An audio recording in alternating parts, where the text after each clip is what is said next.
Hello, welcome to This Week Explained, the podcast that helps you make sense of the complexities of our ever-changing world. I'm Tiana, and each week, alongside my co-host Kervin, we break down the biggest global events and explain how they impact you. This week, we're covering the New Year's Day terror attack, the ongoing war between Russia and Ukraine, rising tensions in the Middle East, the growing conflict between China and Taiwan, and the return of Trump as president. There is an awful lot to unpack, so let's just get right into it. Yeah, let's do this. Let's buckle up because we're going to go on a wild ride.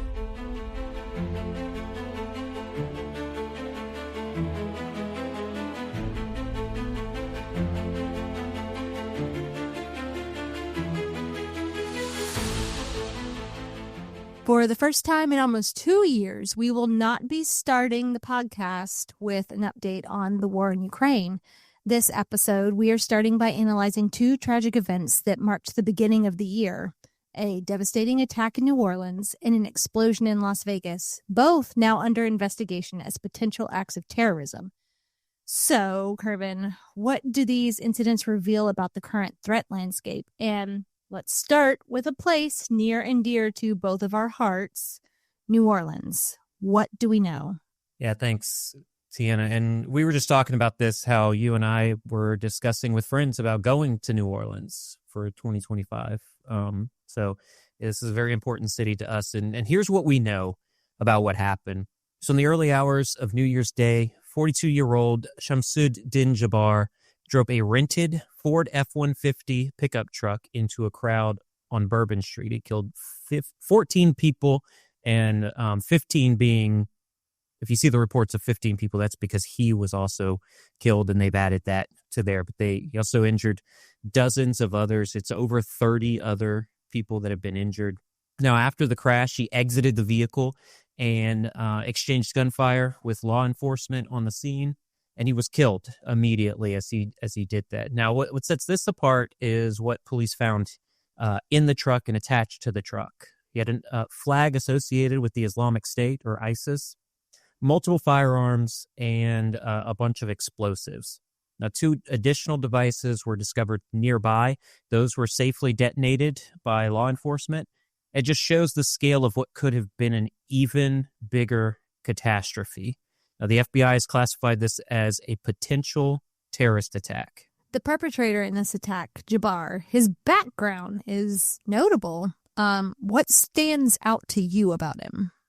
Yeah, so like all humans, he's a very complex individual. First of all, he was a U.S. citizen. There were early reports that he might have been an illegal immigrant. There were talk about closing the border and what the Biden administration has done. MAGA would have loved that. Well, and immediately as reports were surfacing, and these were misinformation reports, it was all of the conspiracies were running wild, that this is what's happening and everybody's coming through the border. ISIS is sending people through the border, and that is true. That's not a conspiracy. There are individuals associated with Al-Qaeda and ISIS who are coming through the border, and there are sleeper cells in the United States. That is not false. The problem here is that's not what this person was. He was a U.S. citizen. He was a U.S. Army veteran with 13 years of service. He also had a deployment to Afghanistan during that service. Now, within the Army, he worked as a supply sergeant. He also worked in information technology, or IT. And then as he got out of the military, he was a real estate agent. He was born and raised in Texas. And his most recent role was at a government contracting company called Deloitte. They have some intelligence contracts with the U.S. government. But even with his career in real estate and being a contractor, his life did unravel recently. He had financial struggles because of 2 divorces that he went through. Because of that, there was a ton of erratic behavior. And it paints a picture of someone who is vulnerable to radicalization. Now, what's striking here is this mix of military training, his technical expertise, his own personal turmoil. These are all traits that have surfaced in other cases of homegrown domestic terrorism. Now, the FBI is also investigating whether or not he acted alone. Do we have any leads on that yet? Yeah, there's no definitive leads on that just yet. Initially, video evidence suggested that there were other suspects, but they've since been cleared. I talked early this morning to NTD News about different suspects that could have been involved and that may possibly be involved.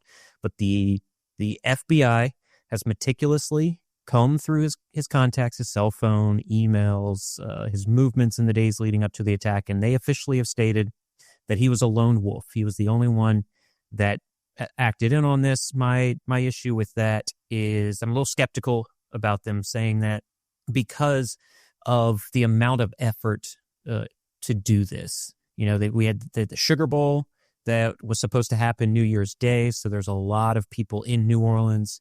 New Orleans became a soft target or an easy target because the security measures in place were actually removed. So you know the bollards that they have in place to keep vehicles off of Bourbon Street?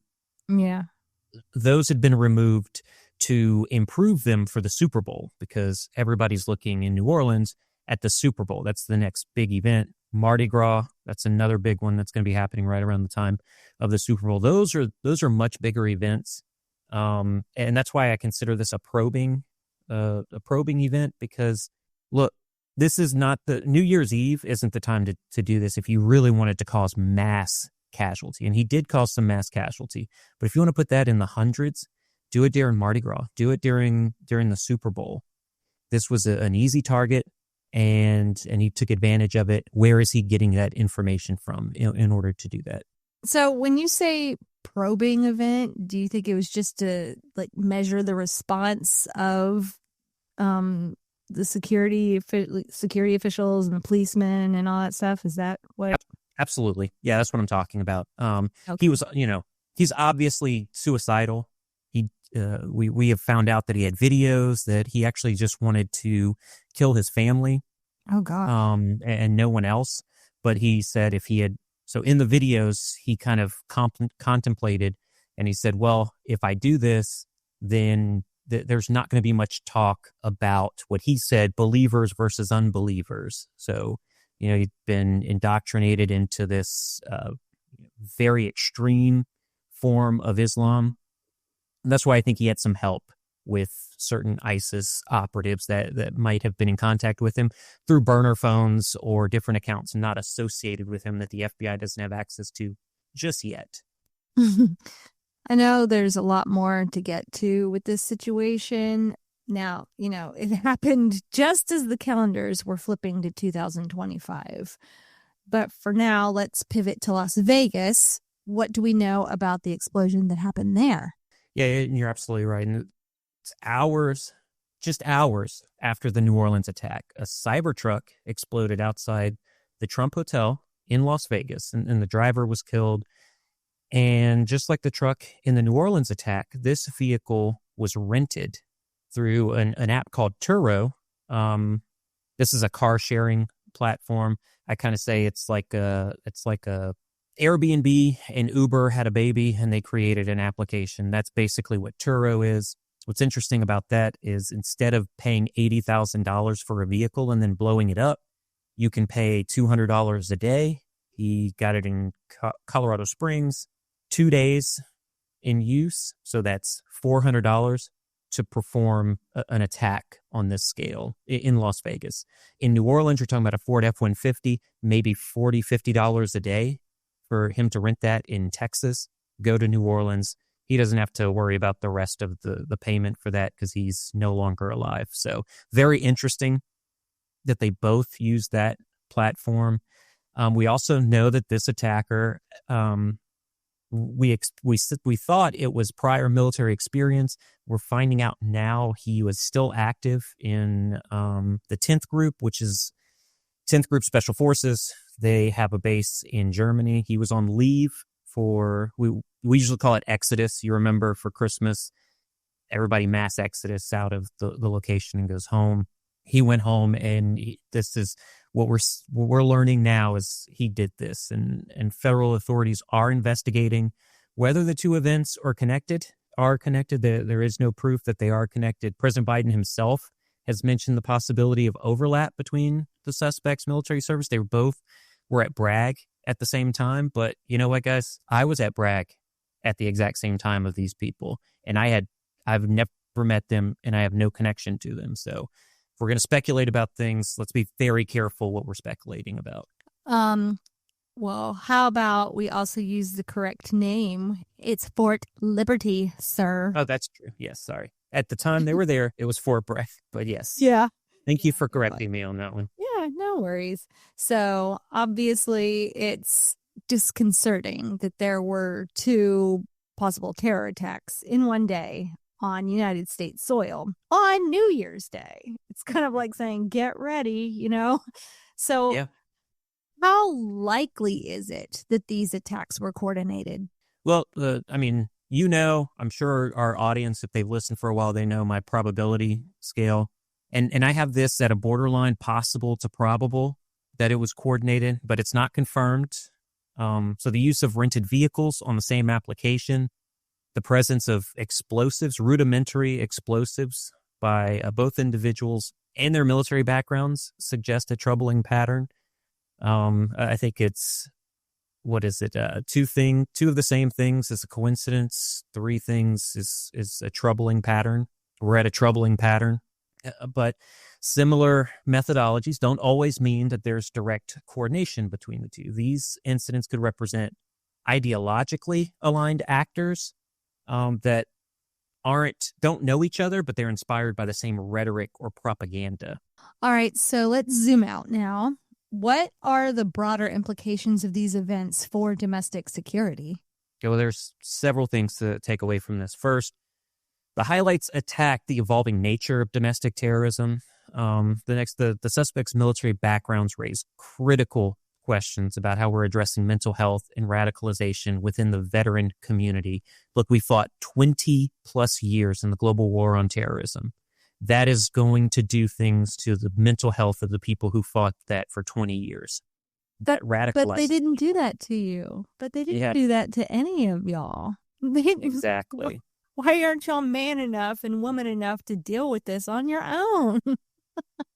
It's troubling, and there is not enough done for veteran mental health. It's something that you and I talk about on a day-to-day basis because we deal with it on a day-to-day basis. Some people have good days, some people have bad days, and you don't know what's going to trigger those bad days.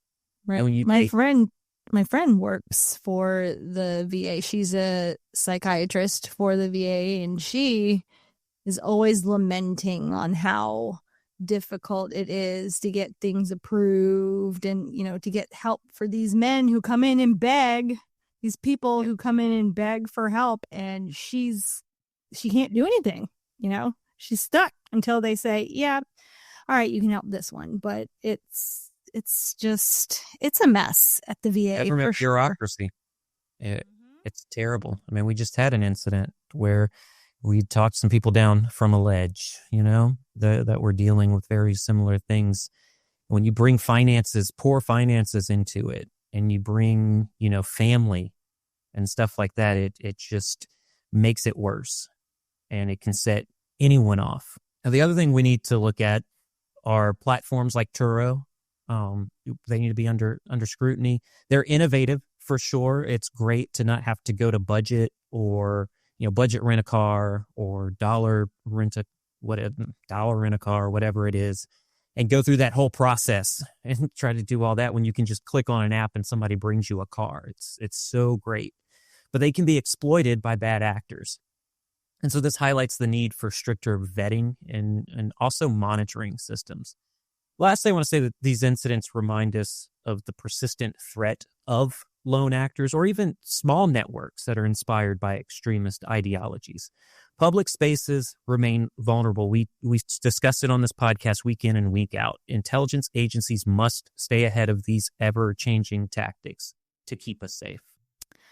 All right, let's not ignore the geopolitical angle here. How do events like these fit into the larger global picture?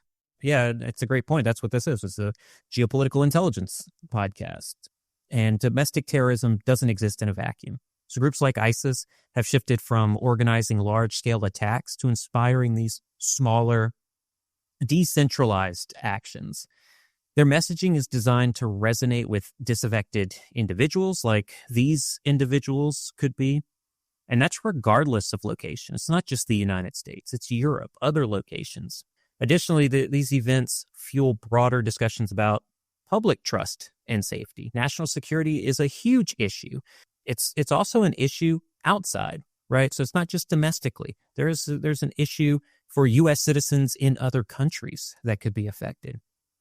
How governments respond swiftly and transparently, or if they don't, as we've seen in some reactions to what happened in New Orleans, that affects national security. And it also affects the perceptions from the international community.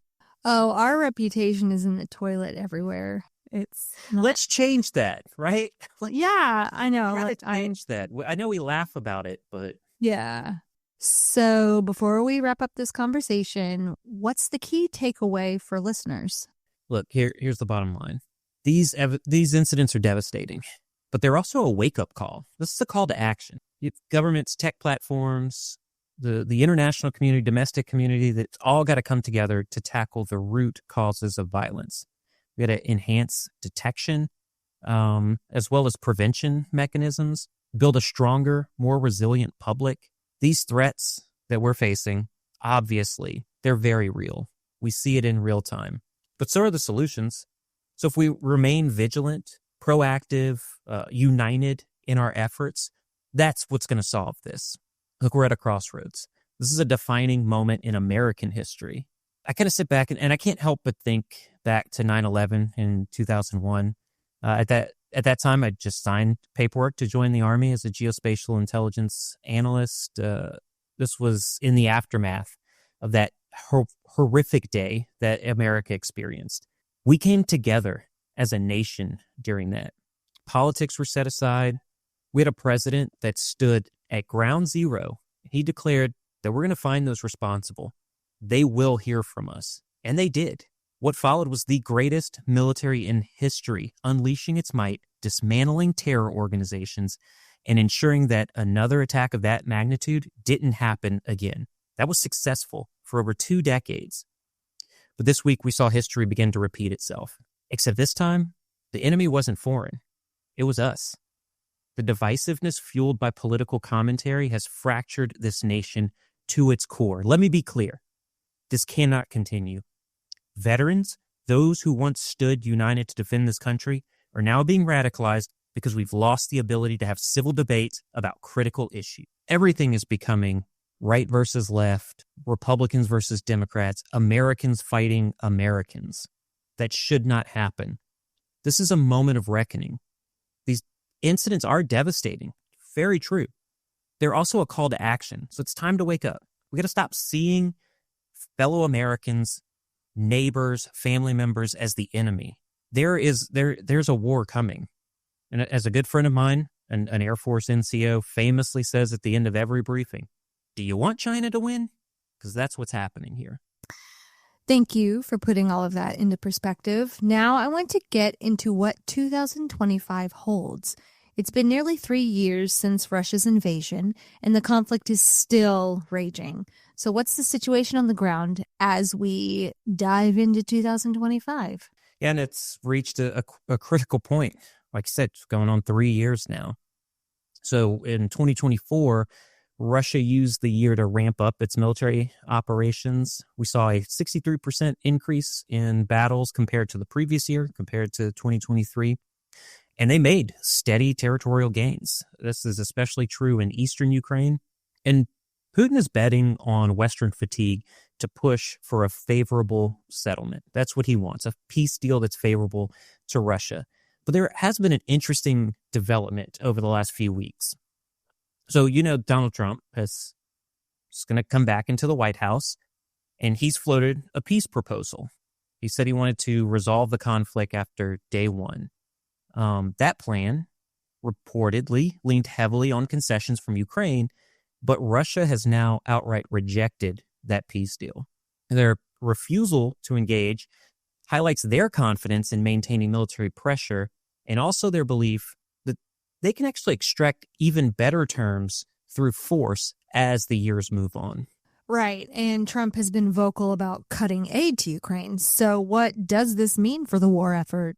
I mean, if that happens, it's a game changer. You've got Trump and then the Republican-controlled Congress who will, I think, they're going to slash a lot of the funding to Ukraine. They're not going to stop it, but they could. There is talks about stopping funding for Ukraine altogether. And their argument is that Europe should actually take the lead in supporting Kyiv. This is their war. It's on their continent. And if that happens, Ukraine's going to face a massive shortfall in military and financial support. That's going to force them to scale back their operations or consider negotiations on Russia's terms. Now, we also have Europe, which is completely stretched thin, both militarily and economically. So they might not even be able to fill the gap that the United States leaves. And this dynamic plays directly into Putin's strategy. He's counting on Western divisions to weaken Ukraine's position further and reject Trump's peace deal. Sorry, I got to do that again. Yeah, look, that's the big question. Russia's military is under significant strain. They're strained financially, logistically, in terms of manpower, they're strained. But Putin's playing the long game. So he's banking on the West's divisions and fatigue. Plus, he's got China quietly backing him with economic and technological support. And even if Beijing is careful not to get directly involved, they are still involved. What's the bottom line here? The war isn't ending anytime soon. I don't see some breakthrough coming early 2025. And with no clear resolution in sight and the potential for further escalation, 2025 could be another pivotal year in this grinding, brutal conflict. So no end in sight for Ukraine. So let's shift gears to another hotspot, the Middle East. This has always been a complex region, but 2024 brought some major changes. What's the big picture as we head into 2025? Well, big picture is the Middle East is in the middle of a massive realignment. We'll start with Syria. Bashar al-Assad's regime collapsed in late 2024. We've discussed that. And now rebel groups led by Hayat Tahrir al-Sham are taking over Damascus. That group is known as a terrorist organization, and we just don't know how they're going to lead the country of Syria. This is a huge blow to Iran, which had propped up Assad for several years. It's a huge blow to Russia, who had been propping up Assad as well. And both of the influences, Iran and Russia, is weakening. And that's creating a power vacuum in the entire Middle East. I thought I saw that Turkey offered to prop up their military with their military. Is there anything going on with that? Yeah, there is. So Turkey's making a power play here in the north, and I think they want to push their borders south and take control of that northern part of Syria. And they don't care what Russia thinks because Russia's pushed back on them. And look, Turkey has been kind of a supporter of Russia. They were one of the key non-votes for Sweden that didn't allow Sweden to become a NATO member for a couple of years, purely because, though they say it's because Sweden had terrorists within the country. You know, they had the Quran burning, they had a bunch of things that Turkey didn't like, but it was really because Putin didn't want it to happen.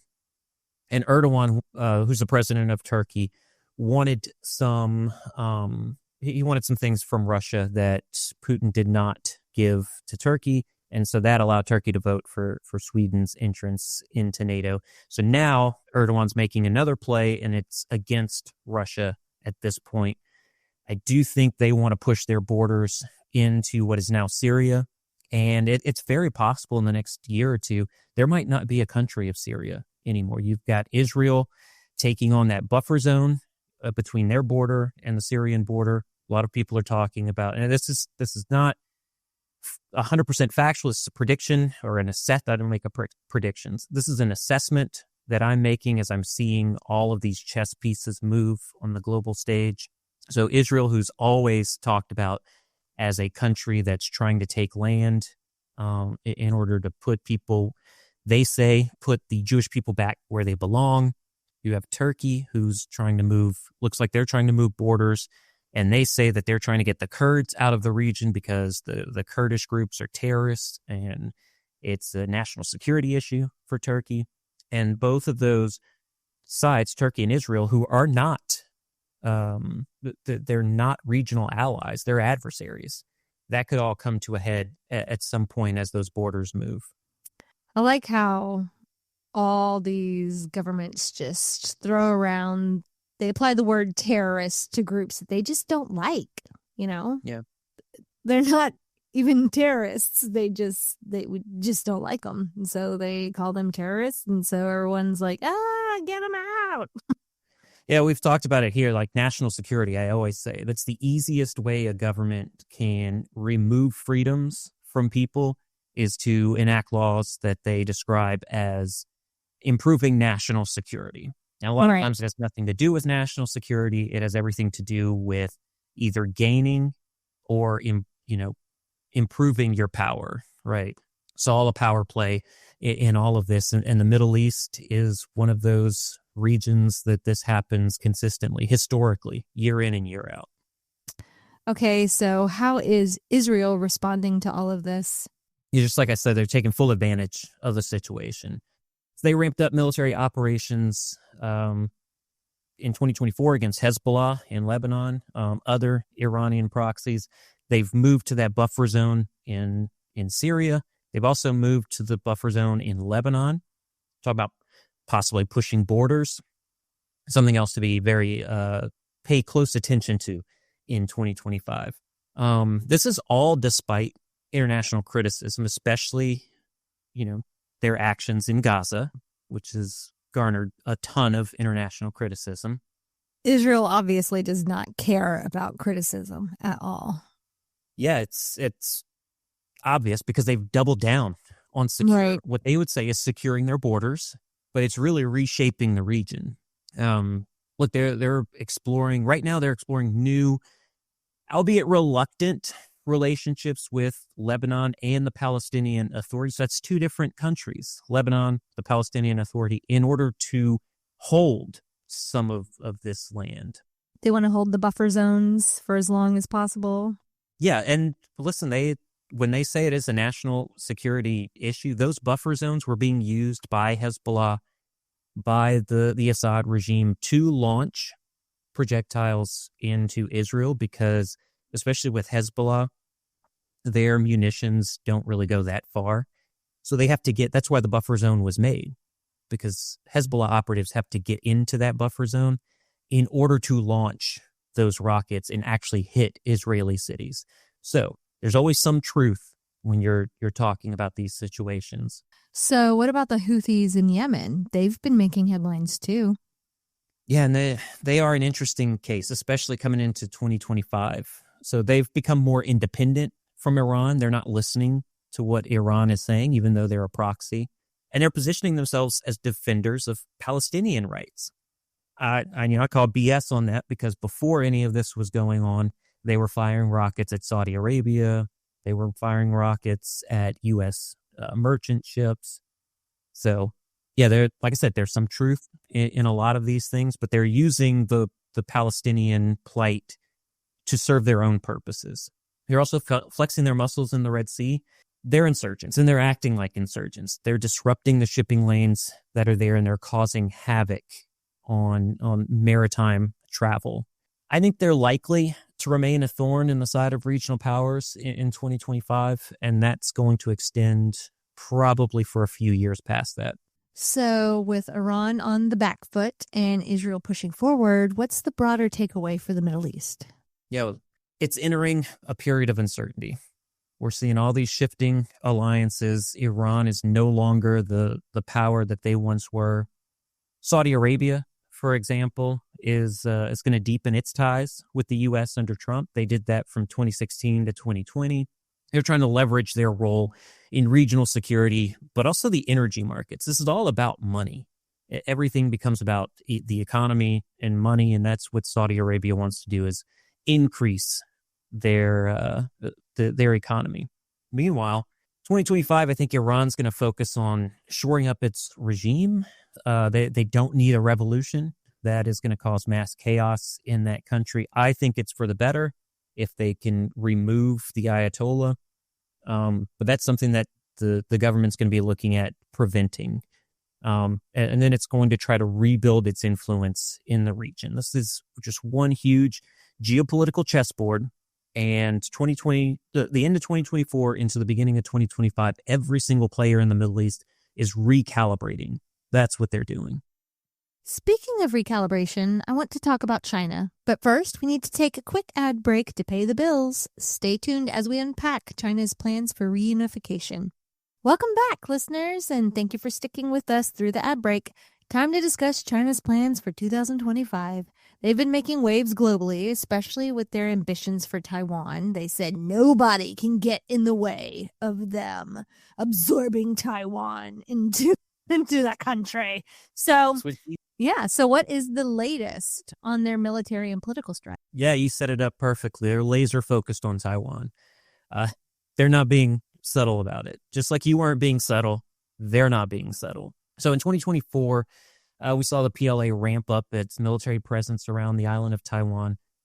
They conducted large-scale exercises. They even simulated an invasion recently.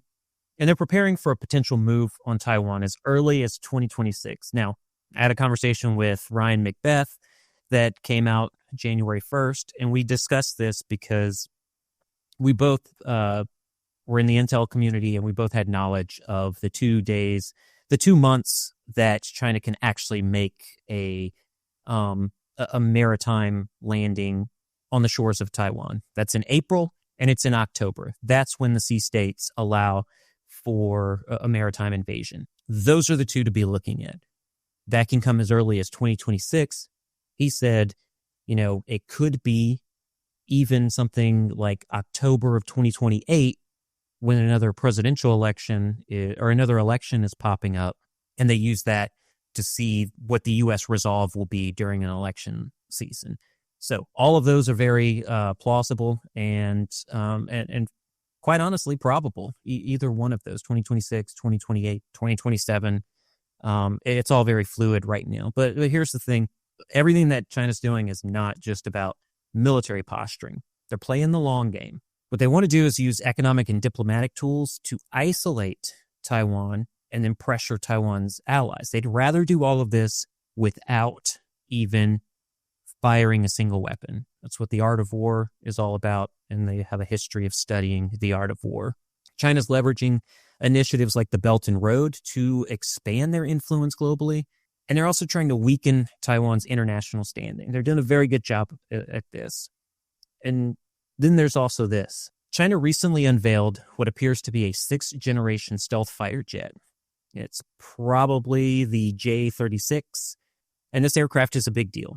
It's tailless, it's stealthy, and it's designed for long-range missions. If this is a 6th-generation stealth fighter and it's operational, that could give China a massive edge in the Indo-Pacific. That would allow them to project power farther than they've ever been able to project before. Okay, what is a 6th-generation fighter? I mean, it sounds like a game changer. So can you tell us what we know about it? Yeah, so the U.S. military, or all militaries all have aircraft, and there's different generations to their fighters right now. As far as we know, open source, the U.S. has a 5th-generation stealth or 5th-generation fighter. We think that China only has a 4+ generation, which is, they say it's a 5th generation, but it's really a 4th generation with a couple of add-ons. That's why we call it a 4+. And then now we have this, what could be this 6th-generation stealth fighter. And if it's confirmed, and I want to be very clear, we have no real confirmation that this is a 6th-generation fighter in open source. But if it is, it could definitely be a game changer. This new jet is designed to be stealthier. It's more advanced than anything we've seen from China before. It's comparable in size to their J-20 stealth fighter. So I talked about taking a different generation and adding a configuration. You can't really call that a next generation. You can just say it's a plus generation. Very technical stuff I don't want to get into because it kind of bogs down the conversation. But this one that I said might be the J-36, it takes the J-20 to a new level. It's got the tailless design, and what that does is it reduces radar visibility. That makes it even more stealthy than the J-20. So, what are you seeing that concerns you? Well, it's really interesting that there's a potential 3-engine configuration because that's going to give it the power to operate at high speeds and high altitudes for extended periods of time. So we're not talking very quick back and forth to refuel and stuff. It makes it perfect for long-range missions. And that's whether it's targeting U.S. and allied forces in the region, or what's most likely is that it's going to be a command and control hub for China's drones, their drone swarms and other types of aircraft, like autonomous aircraft like that. And look, the timing of this is no accident either. It kind of on social media, it looked like an accident. Somebody was recording it as it was flying over an area of China that got taken down in China. So China's got Weibo, which is kind of like YouTube, and that the videos were taken off by China, but it wasn't an accident. They were showcasing the aircraft. And by showcasing it now, they're sending a clear message. They are serious about competing with the U.S. in military technology and in air power. It's a bold move, and it just highlights their growing confidence in this situation. It's also showing that they're much more ambitious than they were 5 to 10 years ago. So, Taiwan remains the big flashpoint, but this new fighter adds another layer to the equation. How does the U.S. fit into all of this, especially with Trump back in the White House? I mean, it's going to shake things up domestically here in the U.S., but it also is going to shake things up in China. So he was president already, so we know how he feels about China because he had policies toward China. He's going to take a hardline stance against China because he did that before. Taiwan is going to be at the center of that strategy. There's going to be more tariffs, a stronger military presence in the Indo-Pacific, I'm sure. And we're also going to see ramped up arms sales to Taiwan. That benefits the United States and Taiwan. There is this catch. Trump's a businessman. He's got a transactional approach to all of his alliances, and that could strain relationships with key partners like Japan and South Korea, which is in the Indo-Pacific. These alliances with Japan and South Korea are critical to countering China. So if there are any cracks in that foundation, it's going to complicate the U.S. strategy. Now, at the same time, the U.S. is going to need to keep a close eye on China's military advancements. That includes this new stealth fighter. They're going to have to find out, is it 5th generation? And if it is, or 6th generation, and if it is 6th generation, when do they think it's going to become operational? They've got to find this stuff. And if it's operational, is it going to challenge U.S. air superiority in the region? Or is it just a knockoff jet that's not going to really do much? If it does change the aspects in the Indo-Pacific, that's going to make it harder to defend Taiwan. It's also going to make it hard to defend other U.S. allies in the region. And what about China's broader ambitions? Are they still pushing to expand their global influence? Yeah, absolutely. But, well, before we go further, I do want to say that, I said a lot of things about the aircrafts, and I'm not an expert on aircrafts. I'm an expert on reading a lot of things and trying to comprehend what's going on. I talk about our friends in New Zealand that track aircraft. That's somebody, so NZ Trav, go see their account and see what they're saying about it after you listen to this episode. And I know you're listening probably while you're cutting grass, so hit me up if you have anything else you want to add to this conversation. But to your question, China's ambitions go, it's not just Taiwan. It goes far beyond Taiwan. They're doubling down on initiatives like the Belt and Road, like the Global Security Initiative. That's only done to expand their influence. That's especially true in the Global South. What's the Global South? Africa, Latin America, Southeast Asia. These are all key battlegrounds for influence. And China's making a big investment to win over all of these regions. Now, militarily, they're also projecting power further from their borders. We've seen this with the aircraft carrier deployments, joint exercises with Russia. Now we see this is this a 6th generation fighter? These are all playing a role together. China's walking a very fine line here. They're trying to grow their influence, but they also don't want to provoke a full-blown confrontation with the United States. Well, it sounds like China is playing a very calculated game, but the stakes are incredibly high. So let's bring it back to the U.S. and what we can expect from Trump's return to the White House. Well, look, it means significant changes in U.S. foreign policy. His administration is going to focus on countering China above all else. That could come at the expense of other priorities, like Ukraine. Can you be more specific? Like, what are some examples? Well, for one, we're already seeing signs that U.S. support for Ukraine could be scaled back. Trump is arguing that Europe needs to take the lead on this, not the United States. That could leave Ukraine in a tough spot as it faces an emboldened Russian Federation. Now, at the same time, Trump's America First approach could strain alliances, even domestically. But we're also talking about foreign alliances. That's going to make it harder to build a united front against China. Now, make no mistake, China's going to remain the top priority. The U.S. is going to be ramping up its military presence in the Indo-Pacific. It's going to strengthen ties with Taiwan. And we're all going to be keeping a very close eye on what Xi is going to do in Beijing's every move. So, to sum it up, 2025 is shaping up to be a year of high-stakes power plays. China is pushing its military and global influence harder than ever, while the U.S. is doubling down on countering Beijing. Exactly. And don't forget about the wild cards. Russia's war in Ukraine, Europe's internal challenges. It's something we didn't really talk about, which is the growing role of AI and technology in global competition. It's going to be a messy, unpredictable year. But understanding these dynamics are going to help everyone stay ahead of the curve. I think everyone got the idea that it was going to be messy and unpredictable at exactly 3:15 a.m. in New Orleans. So, all right. So, Trump officially takes office in January. What does his return mean for U.S. foreign policy and the world at large? Yeah, I know we've hit on this a couple of times, but let's dig deep into what this means. And it's a seismic shift. So Trump's taking over the White House. Republicans control Congress, the House, the Senate. And so there's a clear runway to implement the Republican agenda in the United States. So domestically, they're going to focus on rolling back immigration initiatives, cutting foreign aid. And then internationally, the priorities are clear. Less involvement in Ukraine, more focus on China, and that transactional approach to U.S. alliances. Well, let's start with the Ukraine.